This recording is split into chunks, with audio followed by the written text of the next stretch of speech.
10% होता है। Okay, next question, for walls columns and vertical faces of all structural member the formwork is generally removed after. ठीक है, मतलब कह रहा है कि वॉल्स और कॉलम और वर्टिकल फेसेस जितने भी वर्टिकल मेंबर्स होते हैं उसमें जो आप फॉर्मवर्क लगाते हो वो जनरली आप कितने आवर्स में निकाल लेते हो।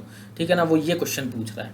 ठीक है, तो आपको याद रखना है कि ये जो आंसर दिया गुप्ता एंड गुप्ता में दिया है 24 आवर्स टू 48 आवर्स, ये गलत है आंसर।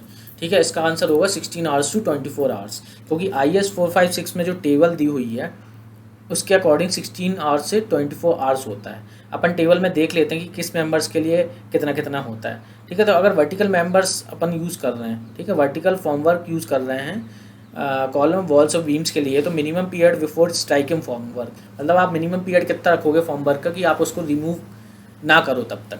ठीक है, 16 से 24 आवर्स इसके लिए हो जाता है। अगर आप सॉफ्ट फॉर्मवर्क यूज़ कर रहे हो, ठीक है ना, स्लैब्स के लिए, तो 3 डेज़ हो जाता है। सॉफ्ट फॉर्मवर्क टू बीम कर रहे हो तो 7 डेज़ लगाना पड़ता है। ठीक है, फिर आपके पास है प्रॉप्स स्लैब्स अप टू 4.5। ठीक है, तो आपके पास कितना हो जाता है, 7 डेज़ हो जाता है।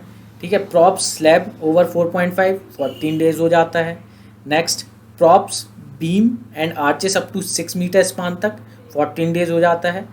Props beams and arches over 6 metre 21 days हो जाता है। तो ये टेबल आपको याद रखनी पड़ेगी। ठीक है ना, इस टेबल से कहीं से भी कोई भी क्वेश्चन पूछ लिया जाता है, जा सकता है। क्या पता स्लैब्स के लिए पूछ ले वो आपसे, क्या पता बीम के लिए पूछ ले आपसे, यहाँ पे आपको स्पान्स की वैल्यू दे दे और आपको पूछ ले, ठीक है, अप टू 6 मीटर के लिए कितना होगा, ओवर 6 मीटर कितना होगा, तो ये आपको याद रखना पड़ेगा। ठीक है, तो इसका आंसर 16 से 24 आवर्स हो जाएगा। इसको आप करेक्शन कर लीजिएगा, या ज़रूरत नहीं है, ऐसा क्वेश्चन आएगा ही नहीं, आपको ऑप्शन चेंज कर दिए जाएंगे जब पेपर में पूछा जाएगा तो। Okay, next question, the individual variation between test strength of sample should not be more than. ठीक है, तो ये आपका आंसर क्या हो जाएगा इसमें कि जो इंडिविजुअल वेरिएशन होता है सैंपल का, अपन जब निकालते हैं, जैसे आपने 3-4 टेस्ट किए, 3-4 क्यूब पर टेस्ट किए, तो जो उसकी स्ट्रेंथ मिल रही है उसमें जो वेरिएशन आ रहा है, हर एक की जो इंडिविजुअल स्ट्रेंथ मिल रही है उसमें जो वेरिएशन आ रहा है वो ±15% ऑफ एवरेज होना चाहिए। उन तीनों का आप एवरेज निकालोगे और उस एवरेज के मतलब कि उस एवरेज का अगर आप 1.15 ले लो और 0.85 वैल्यू ले लो, उन दोनों के बीच में होनी चाहिए वो वैल्यू, इंडिविजुअल वैल्यू हर एक की, हर एक क्यूब की स्ट्रेंथ उसके बीच में होनी चाहिए। So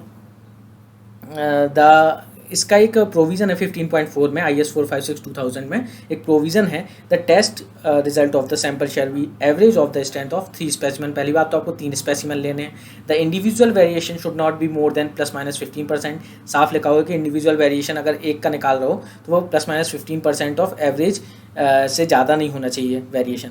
if more the test sample of the result of the sample are invalid. अगर इससे ज़्यादा होता है वेरिएशन तो आप क्या करते हो, रिजल्ट को क्या करते हो, डिस्कार्ड कर देते हो, इनवैलिड मान लेते हो। Okay, next, one of the criteria for the effective breadth of flange of T beam is BF। ये टी बीम का फॉर्मूला है, ठीक है ना, गिवन है IS कोड में। आप IS कोड देखोगे तो आपको बहुत सारी चीज़ें मिल जाएंगी। IS कोड को पढ़ने की आदत बनाइएगा, डायरेक्ट IS कोड से पढ़िएगा तो आपको बहुत सारी चीज़ें क्लैरिफाई हो जाएंगी। क्योंकि स्टैंडर्ड बुक्स में भी कभी कभी क्या होता है, मिसप्रिंट हो जाता है और गलत हो जाती हैं चीज़ें, तो आपको पता नहीं चलती कि क्या चीज़ सही है क्या नहीं।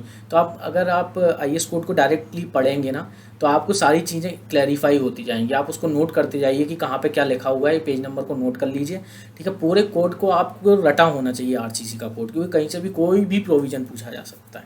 ठीक है, ओके, तो यहाँ पे जो है in our formula L naught signifies, वो कह रहा है कि एल नॉट यहाँ पे क्या सिग्निफाई कर रहा है इस फॉर्मूले में।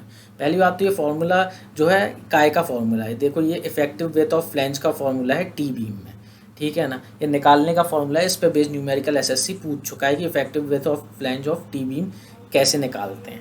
ठीक है, इस पर वैल्यू दे देता है वो एल नॉट BW और 60 DF की, तो आप क्या करते हो, डायरेक्ट पुट कर देते हो, BF निकाल लेते हो। बट आपको ये पता नहीं होता है यहाँ पे एल नॉट क्या होता है।